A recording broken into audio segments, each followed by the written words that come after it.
Hey, it's Debbie Potts, and I'm going to do a little overview of how chronic stress impacts the whole you, as we are on my 10-year anniversary of my adrenal exhaustion, air quotes, and how I went from top age group athlete in triathlons, Ironman distance, usually it was my favorite, long distance events as cycling and marathons, trail running.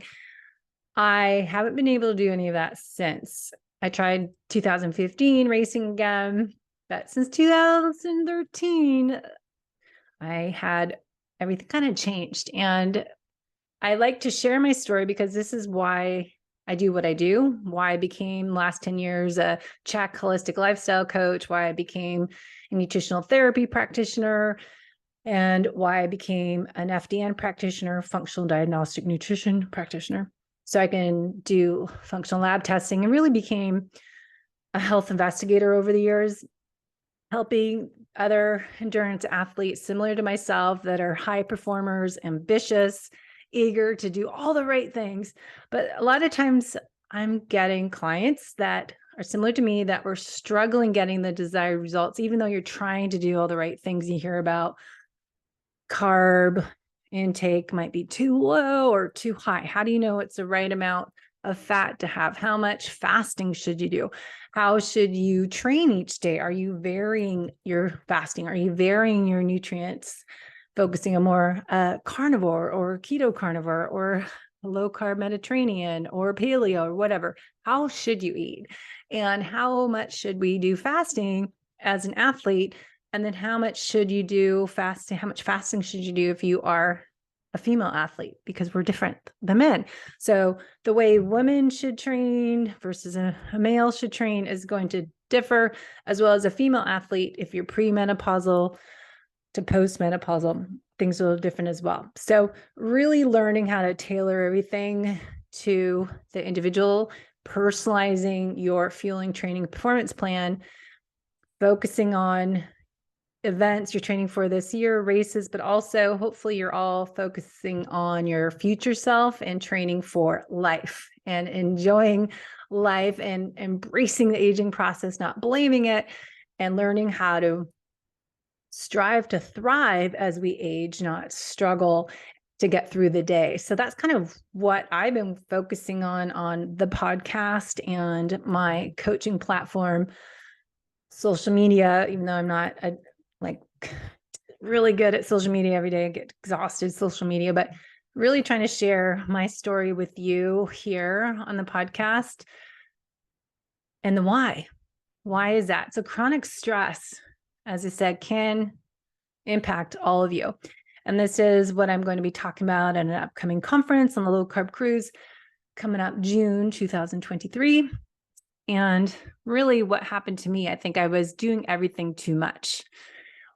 Working out a lot, training for races, racing all year long wasn't just the only thing I was doing. I was also running my own business. I was doing really low carb, high fat, doing that before we knew it was keto, and really had my life change because my health changed. So about me, you can learn all about me on the podcast. I try to be authentic and just be real and share my struggles.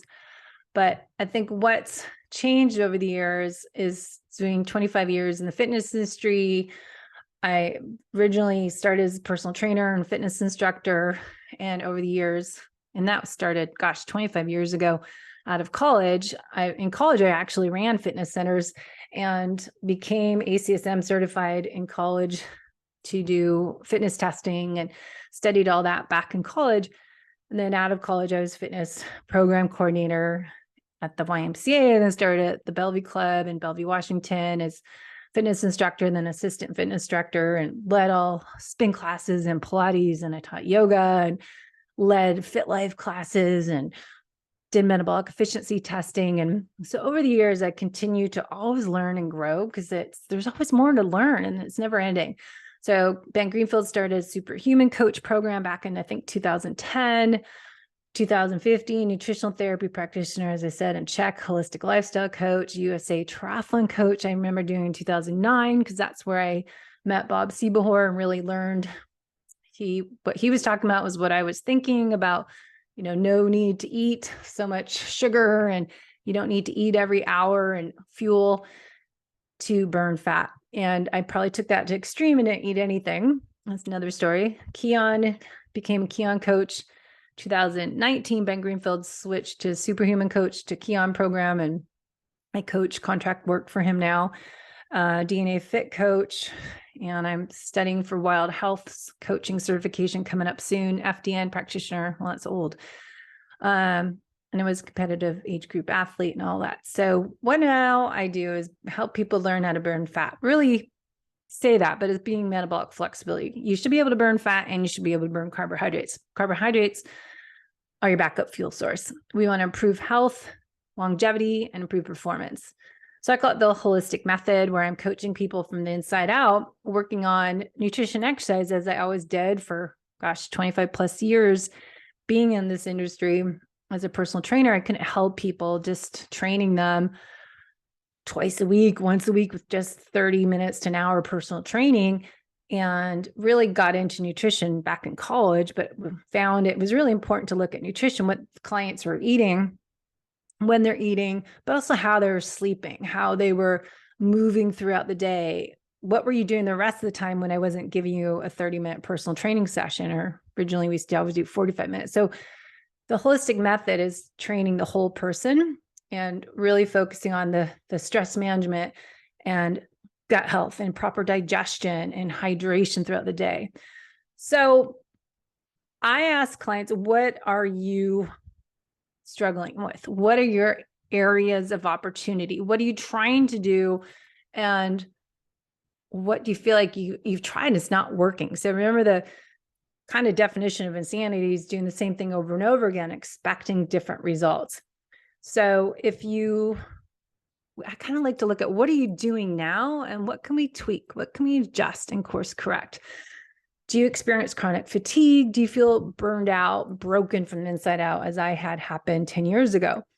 I gained 30 pounds in a few months. I went from best shape of my life in Ironman Hawaii, doing that in 2012. That December, I remember I did North Face 50K, still felt really good.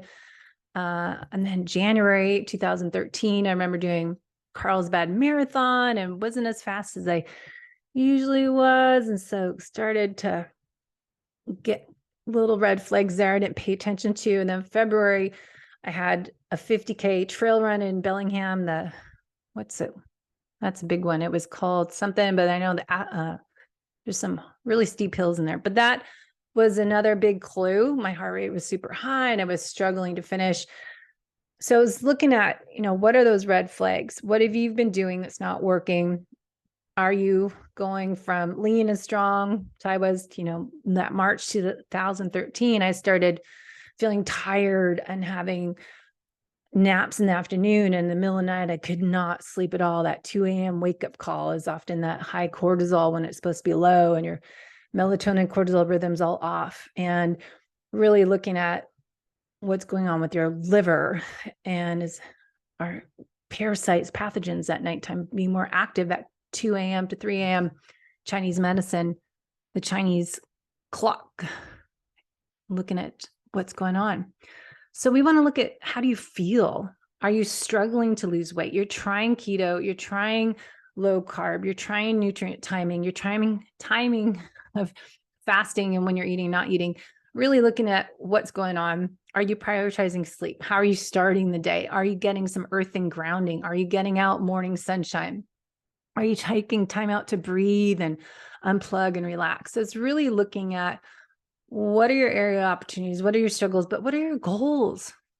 What is being healthy? What is eating healthy? I always ask people when they say they're eating healthy, I'm like, well, what does that mean?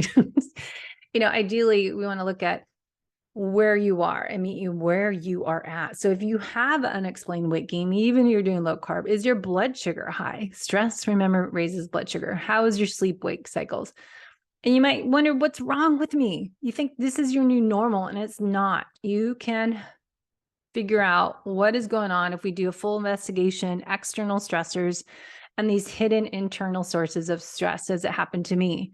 The struggle is real. Sometimes you just need help get some help, get a coach, get a practitioner that can work with you, identifying those hidden internal sources of chronic stress that are contributing to dysfunction and balance in your body, and then figure out how to restore balance, restore homeostasis in your body, as your body's own innate intelligence sometimes just needs a few ingredients and a reset, reboot to get it to function at optimal level. So hidden stressors stand for hormone dysfunction, immune dysfunction, digestion, detoxification, energy, and nervous systems. They all can come awry.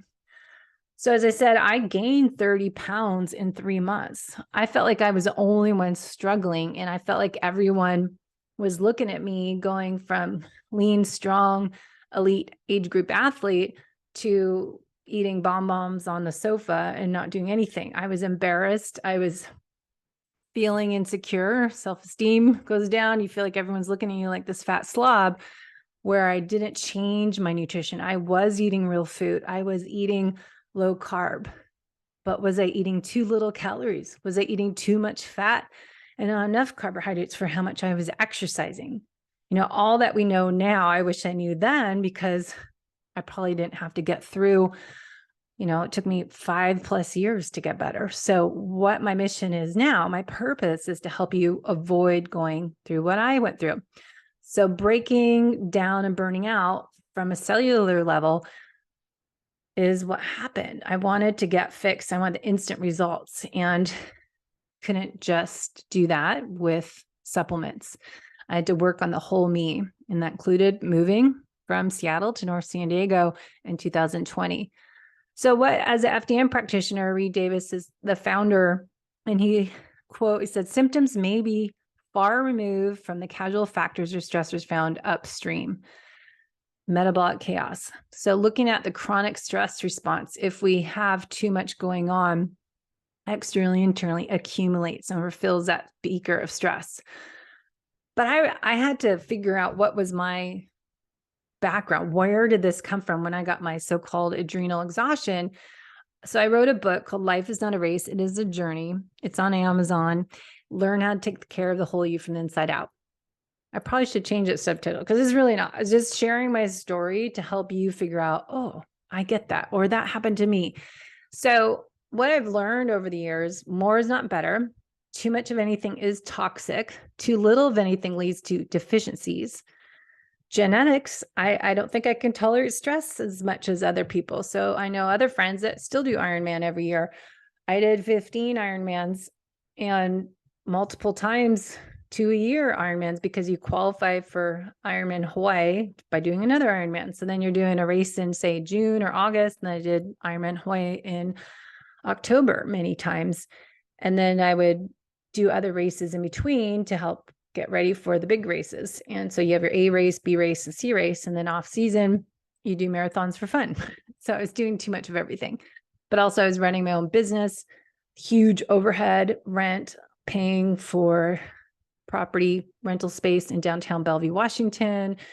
Very expensive, went up every January. And when I opened my fitness studio, it was easier to run an all-in-one fitness studio. And then everybody else started opening up fitness boutique studios, and Orange Theory and Soul Cycle and all that came out.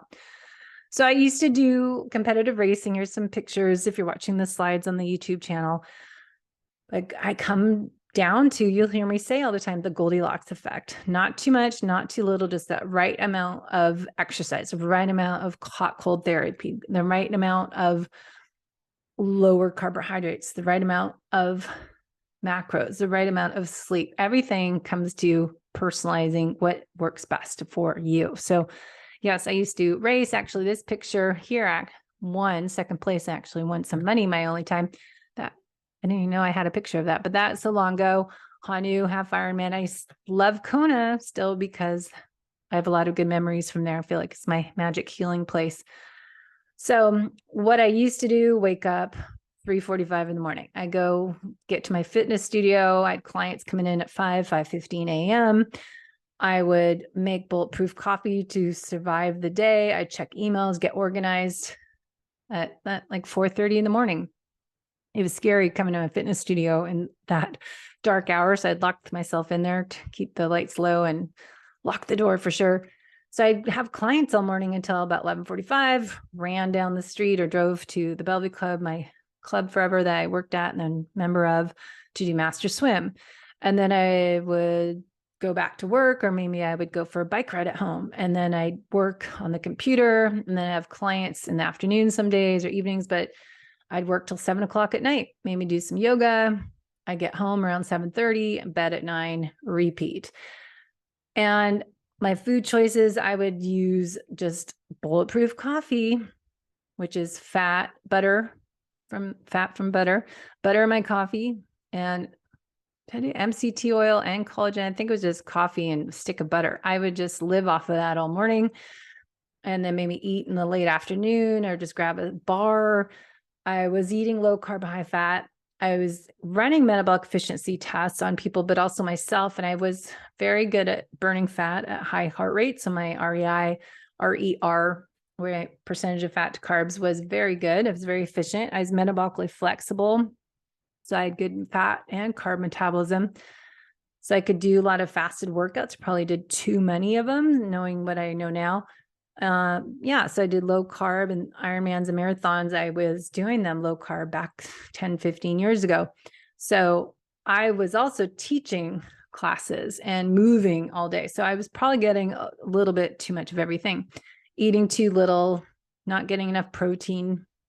Back then I was, doing swim, bike, run, yoga. I was on a Mark Allen elite team for a long time, training, biking, swim, bike, and run 4 days a week each. Plus I was doing yoga, I was teaching classes, and I was doing demos all the time, teaching my circuit training at my studio.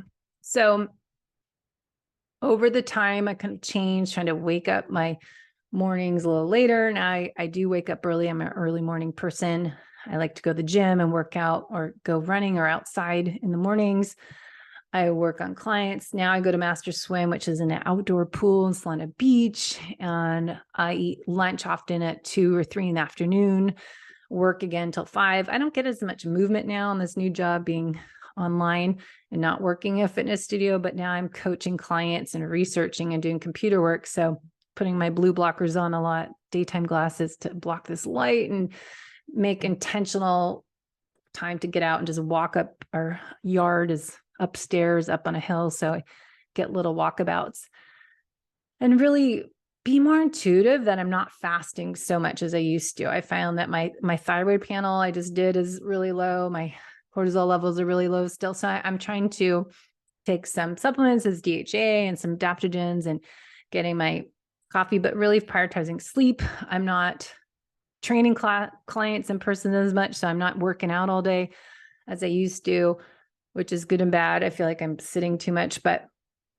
I'm trying to be more what Brock and I were just talking about, being intuitive, but listening to my body. If I'm hungry, don't wait to break that fast till 11 a.m. I used to not eat until it was a certain time, rather than listening to my body is hungry, especially when I exercise first thing in the morning. Like I lifted weights and I did some jump rope intervals, and then we went for a beach run for 45 minutes today and came home, and I made an effort to put some protein and creatine in my water and collagen and my coffee and some heavy cream, because I haven't eaten yet and I'm busy. So I'm trying to make sure I give my body some fuel to help repair and recovery and fuel up for the next workout. So you have to take a note, go, okay, am I in fight or flight all day? Am I rushing, having what some people call the rushing woman syndrome Dr. Mindy talks about, and I forget the author of the book, but we tend to just be going all day. And I did this myself. I'd get up, at 3:30, 4 in the morning, and was home going to bed at 9 p.m. at night. And I wouldn't stop. I was go all day. So you have to ask yourself, if you're struggling with losing weight, if you're struggling with optimizing your health, if your performance is struggling, how's your stress? Are you just in parasympathetic state and then sympathetic state? Are you just stuck in sympathetic overdrive? So there's sympathetic dominance you can identify with the HRV test, measuring your LF to HF scores. You can listen to previous podcasts we did on that. So what is a chronic stress cascade? So distress, Reed Davis taught us this in our FDN program. Distress of any kind contributes to loss of homeostasis, dysfunction, dis-ease, and eventually we call this all leads to metabolic chaos, all this imbalances. And if you don't stop and reset, reboot, identify these imbalances, if you left them untreated, that probably I did without knowing it until 2013 when I was feeling lethargic and had to have naps and lost muscle and gained fat weight it probably was happening for years before. So if it's left untreated, more symptoms will appear downstream. So I probably had symptoms, but I wasn't paying attention to them because I was this driven, ambitious overachiever. The old me was actually a lot more serious. And now I'm a little more flexible and chill, but I was really focused and on my training and try to follow my training schedule and everything to a T and had to have everything right. Now, how did that serve me? Not so great, because I had to do a lot of adjustments and course corrections. So only treating symptoms leads to more dysfunction. So go back, metabolic chaos. If left untreated, more symptoms appear downstream. Only treating symptoms leads to more dysfunction. Symptoms may be far removed from the stressors found upstream.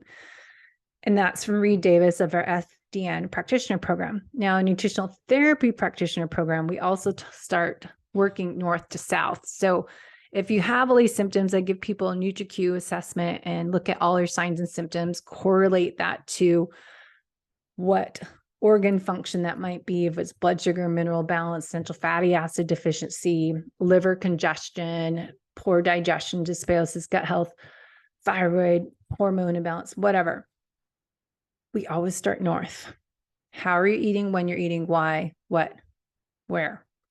And work on taking time out to reset, reboot. So just stop, pause, and reset. 3 breaths before you eat. When you're driving your car and someone's slow in front of you. So really looking at this chart, if we zoom in, the parasympathetic to sympathetic. So if you look at what goes on, your pupils, I can't read, what's that other thing? I'm going to put my glasses on. So you can look at this chart. Maybe you need glasses on like myself. Your actions that are sympathetic, and then what's your parasympathetic. So you can see all the actions of your gallbladder in sympathetic versus parasympathetic, your intestines, your bladder, everything versus the other. Whoops. So you want to look at getting help, get your insurance to cover things, right? Well, I have this happen all the time with clients. Their doctors get their labs to them. They don't even do a full comprehensive panel anymore, but insurance only covers so much. So we have to go to Alta Labs or DHA Labs to order additional ones the doctors, insurance companies won't do. But then all your results, they say you're normal. Do you look at those numbers? The ranges are huge. So I take people's blood chemistry panel, put it in a narrow range. And then if that's high or low than our functional ranges, what is that a clue to? For example, cholesterol. Doesn't mean you need statin drugs if it's very elevated. It's more a clue that we need to look at how's your liver health, how's your thyroid panel, how is your stomach acidity, whatever it might be. So we want to look at metabolic chaos. What is that related to? So we're looking at blood chemistry, but then we want to look at your Dutch test for your hormone panel, your dried urine test. We want to look at your GI test. So aspects of metabolic chaos on this video screen you can watch on the YouTube channel. We create this imbalance of DHA and cortisol. We create these weak links imbalances, but they're going to impact all this mixed function, detox capacity, your fat and protein metabolism, your thyroid function, your motility issues, brain fog, cloudy thinking, your sleep, your enzyme from your pancreas might not be released, your bone turnover, connective tissue turnover, muscle integrity, your cells, your carb metabolism, glucose homeostasis. So it really impacts everything from chronic stress is what we want to work on. So let me shrink this back down, but that's from our FDN program. Oops, How do I switch this now? So if we go to chronic stress versus acute stress, we all hear about hormetic stressors. So acute stress is good for you. But if you do that positive stressor, just a little bit on, take it off, on, off stress, that's beneficial. But what happens if that on, off becomes on all the time or longer time and you don't turn it off? That I always think of it as a leaky faucet. So we want to look at what is the Goldilocks effect for your stressors. So lifting weights, the sauna, the cold plunge. Are you doing it too much? So we want to look at this optimum stress level on this chart. Too much, start to get that fatigue, and then you have that bell curve. Exhaustion, I don't stop turning off that stress. I keep going, Too much stress overload, and then I don't change my ways. I don't change my lifestyle habits, and then I get to burnout, breakdown, anxiety, panic, anger. Here's where you get the unexplained weight gain, waking up middle of the night. You're stressed out all the time. You can't calm down. You're depressed and you're anxious and you just don't have energy to do anything. And you have this brain fog. It just accumulates. So we want to have not too little stress. You don't want to be too parasympathetic, too laid back, but just that optimum level right here. So too much, we want to watch out for. And I think this is what I see more and more with people, especially my athletes. So there's eustress, is that acute stress, a form of stress having beneficial effect on health, motivation, and performance. And there's distress, a type of stress where we're referring to when we say stress, the negative implication of stress. So good stress. So things that might be bad in high amounts can be good in low amounts. So calorie restriction, cold temperature, heat shock, radiation, germs, physical stress, exercise, all those can be good, just a little bit. Plant toxins, same thing. What are some physical symptoms of stress? Aches and pains, chest pain, your heart's racing, exhaustion, trouble sleeping, headaches, dizziness, shaking, high blood pressure, libido, immune system, you're getting sick all the time. You have stomach issues, digestive problems, because stress is on, digestion is off. Stress is on, your immune system's down. Stress is on, your blood sugar levels go up. It has nothing to do with what you're eating. You could be eating good, healthy, low-carb foods, but if you're stressed out, my blood sugar was still rising up, and I had insulin resistance. I gained 30 pounds without changing what I ate. Remember, it wasn't to do with my nutrient macros. So here's from Rupa Health, wired but tired. This isn't a normal part of aging. Here's a few bits of their article. Feeling wired and tired, the weight gain, temperature fluctuations, sleep disturbances, decreased immune function, stress, chronic stress. So adrenal fatigue is, we're supposed to say HPA axis dysfunction, but there are different levels of that. There's HPA axis progression. So you might relate to this, feeling wired and tired. You wake up exhausted, need coffee, caffeine to keep you awake during the day. Your energy level is great. And then the afternoon hits and you have a crash. You need to get a nap or to keep going. You have more coffee or something, stimulants to get that second wind before going to bed. And then you can't wind down. You're tired but wired. You can't sleep through the night. You wake up and you're wide awake and then you continue and you're in that hamster wheel. And you have weight gain like me. I had all of it. So cortisol levels rise during stress to assist in fight or flight functions. If you have chronic stress or regular sleep schedules, your adrenals can take a beating and overproduce cortisol. Over time, high levels of continuous cortisol have been shown to increase belly fat and appetite, as you more cortisol receptors on those fat cells. Temperature fluctuations. Body temperature fluctuates during time of stress and relaxation. You can see that with your Oura ring or your Whoop. Sleep disturbances. Cortisol helps regulate sleep patterns and helps the body cope with everyday stress. Normal cortisol levels rise in the early morning hours and are highest about 7 a.m. They should drop low in the evening and during your early sleep. But if you're in constant state of stress or disrupted sleep schedule, your adrenals can produce too much cortisol, causing disturbances in your sleep patterns. That's why I like to do the Dutch test, because you'll see the rhythm, cortisol to melatonin over a 24-hour time period. If you get your hormones tested as cortisol from your doctor, say at 9 a.m., that's just what's in your blood, levels of your hormones at that time of day, not all day long. So you want to get a 24-hour panel.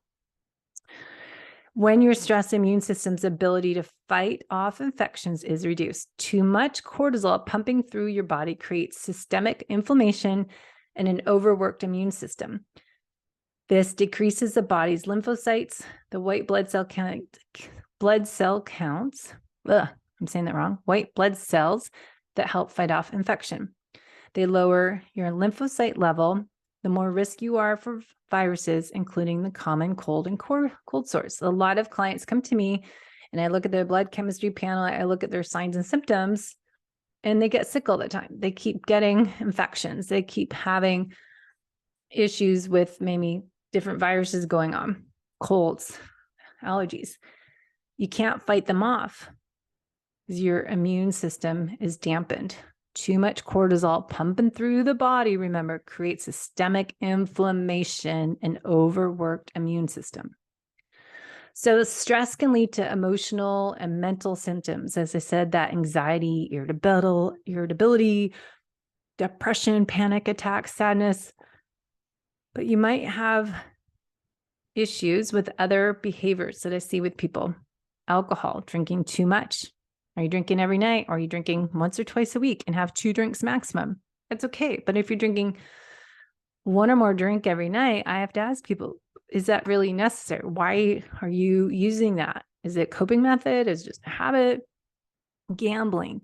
There's different addictions. I find a lot of athletes are addicted to exercise. They come from an addictive background. They're turning to exercise to help something that they're what are you running to? What are you running from? Question. But maybe they had eating addictions. They had sugar addictions. Maybe they had alcohol and drug addiction, shopping, internet, smoking, drugs. So there's a lot of addictive behaviors, but that can be related to chronic stress. You're trying to manage it. So what happens to the body during stress? I won't go into this. This is all in the ebook. I'm putting this slide presentation into, but how cortisol affects adrenal fatigue from Rupa Health, the test to not guess with the Dutch test, cortisol rhythm, what we want to look at, what's the optimal amount of cortisol. And you'll see that blood sugar, that dawn patrol, that's what we call running in the morning at the beach, but the morning awakenings response, cortisol should be higher. So your blood glucose will be higher upon waking because it's trying to wake you up and get you going versus at nighttime, trying to wind down. So there's signs and symptoms of high cortisol listed on my slides in the ebook. And we want to look at that. Where are we on the HPA axis progression? And then what are some signs and symptoms of low cortisol? Perhaps you were in this acute phase where your cortisol is higher. So you look at this cortisol sum, you're high, but then if it starts to be lower than optimal, you're in compensatory phase and then gets to be really low. Well, that's that exhaustion phase where I was. Burn out, breakdown of your body systems, mitochondria function. Your body gets into a little bit of everything, metabolic chaos. So low metabolized, low free cortisol. So we look at different patterns and see that HPA axis dysfunction. So this is all in my new ebook, Cortisol, what it does, HPA axis dysfunction, what we're looking at, the cortisol rhythm and how cortisol is related, or the adrenal function is also going to impact thyroid and ovaries. So the HPA axis function also relates to HP thyroid, HP gonads or ovaries. So high cortisol symptoms, low cortisol symptoms, we can see all that. So check that out on debbiepotts.net. Go to my free resources and you'll find this ebook. So all that, but it continues on many, many slides of what to do, diet and lifestyle habits. If you have high cortisol or low cortisol, it's going to be different, and how we work on that as a practitioner. So it just gives you some ideas, some clues, getting an HTMA test, upgraded formulas. We talked to them about doing hair tissue mineral analysis, doing the Dutch test. That gives you information. But chronic stress impacts gut health. So I talk about that in this ebook. The vagus nerve, chronic stress and inflammation, talk about that. chronic stress and cardiovascular disease, depression, irritable bowel disorder, rheumatoid arthritis, pathogens, inflammation, glucose levels, weight gain, stress and high cortisol with weight gain, testing and not guessing with your NutriSense or Keto Mojo, looking at insulin resistance. How is cortisol and insulin connected? Testing insulin resistance. Insulin, you have to ask your doctor, or they usually don't seem to do it, but you can get for $20 on my Ulta Labs link. But really looking at all this information is just too much to put in a seminar. But what I found interesting years ago is that cell danger response and how stress can negatively affect your mitochondria, as you can learn more about what the cell danger response is. And supplements, mitochondria help. What is cell danger response? What do we do? Thyroid. How is the thyroid and cortisol connected? So I talked about that. Hormones, goes on and on and on. And then talk about solutions. Okay, how do you get the HP axis to be functioning correctly and not have dysfunction? So going back to the metabolic chaos, looking at strategy, stress management, chronic fatigue, how you can reduce stress, improve thyroid function, how to improve your overall health, balancing your blood sugar, healing your gut, identify food intolerances, chronic infections, so getting the GI, a stool test or Genova diagnostics, environmental toxins, do heavy metal test, HTMA tests, sleep cycle, tracking your sleep using even the Aura or Whoop. Prioritizing sleep is really important.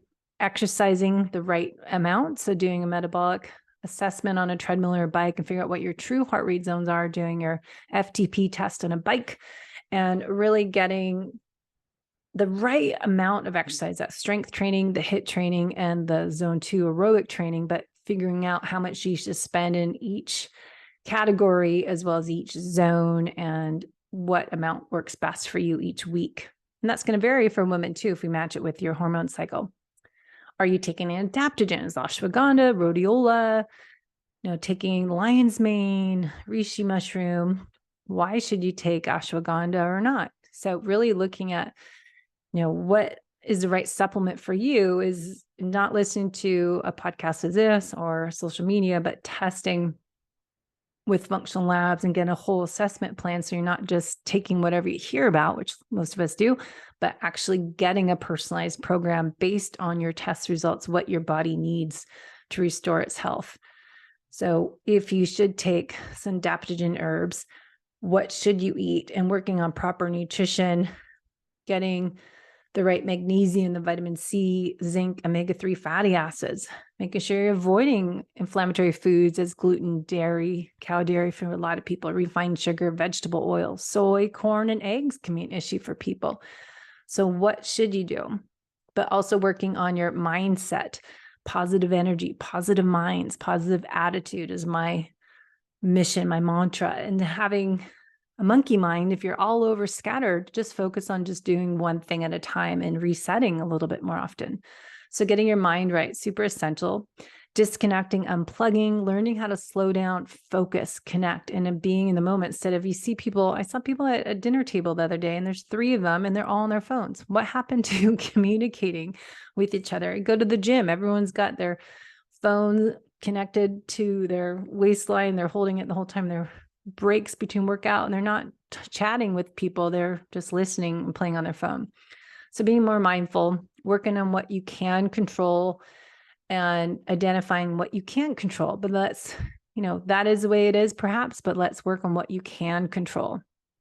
And then making more time to laugh, to play. One of my 8 elements of the holistic method is gratitude, is play, laughter for a reason, because I was that person that was too serious all the time, too focused and too driven, too ambitious, that I wasn't playing and laughing, being silly more. I was a little too hyperadrenic probably. So finding, you need to change your lifestyle and finding variety in everything. Doing nothing is better than being busy doing nothing. So figure out what makes you happy. Find some mantras, train your mind to see the good in everything. Positivity is a choice. The happiness of your life depends on the quality of your thoughts. So maybe that's you, but take ownership, figuring out what is the right schedule, the right way to start the day. What is the right amount of biohacking to do, the right supplements to take? Are you doing too much of cold thermogenesis, too much sauna?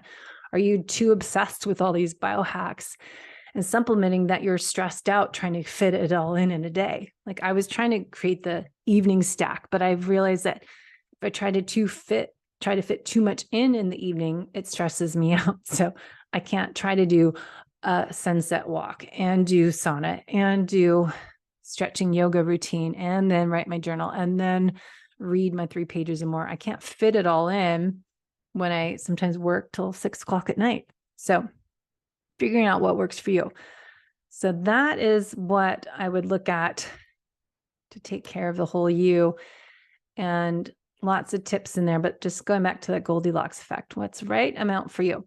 So head to my website if you have more questions, working on figuring out the holistic method, elements and solutions. So blood sugar balance, exercise the right amount for you, the sleep, what's your chronotype, how to work on your morning routine, your evening routine, stress management, finding that right amount of hormetic stressors, movement and mobility throughout the day, digestion, gut health, hydration with mineral balancing, happiness, gratitude, and play. So head to debbiepotts.net to learn more, and hopefully that can help you figure out where you need to go on your journey to improve the whole you from the inside out and improve the aging process. And we can all live our best life the second half of life.